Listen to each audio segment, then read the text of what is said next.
Nitong Huwebes naman po inatasan ni Vice President Jejomar Binay ang EDUDCC na bumalangkas na ng mga hakbangin upang mabigyan ng tahanan ang mga mamamayang naapektuhan ng kaguluhan sa Zamboanga City. Ang buong ulat ng balitang yan mula sa aming kasama, si Noel Perfecto. Sa kanyang pagharap sa anibersaryo ng Subdivision and Housing Developers Association of the Philippines, sinabi ni Vice President Jejomar Binay, Chair ng HUDC, na handa nang magbigay ng pamahalaan ng 500 na mga bahay mula sa National Housing Authority para sa unang batch ng pamilya maapektuhan ng Zamboanga standoff. Kasabay rin ito ang pagtulong pinansyal mula naman sa Pag-ibig Fund gaya ng calamity loans at housing loans.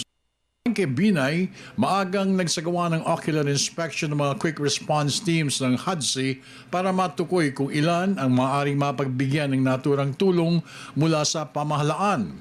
At para matiyak na maibibigay ang tulong ng pamahalaan, sinabi ni Vice Binay na next week ay muling lalakad ang Team HUDC para masiguro na aabot sa mga tunay na may kailangan ng suporta ng gobyerno. Initially, yung NHA, meron na kagad kaming nakita sa mga budget namin, pwede kami magpaano ng 500. Pero tiyak na kulang yun. Pero at least, makikita mo yung units.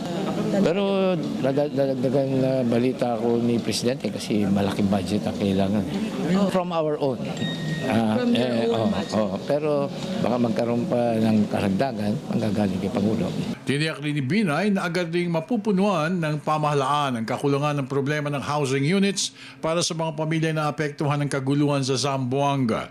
At para madagdagan pa ang suporta para sa mga naapektuhan ng kaguluhan, nanawagan rin si Vice President Binay sa pribadong sektor na makiisa sa ipinatutupad na alalay at marisolbahan na ang humanitarian concerns ng Zamboangueños. Ang naisip namin, mag-appeal kami dun sa mga developers na magko-comply dito sa 20% socialized housing. Yung cost niyan, yung pera niyan, pwede ba pagsamasamahin na lang natin, ating ilagay na lang natin sa Zamboanga City. Kasi as it is, kung developer ka, maglalagay ka ng 20% ng development mo para sa socialized housing. Requirement by yun.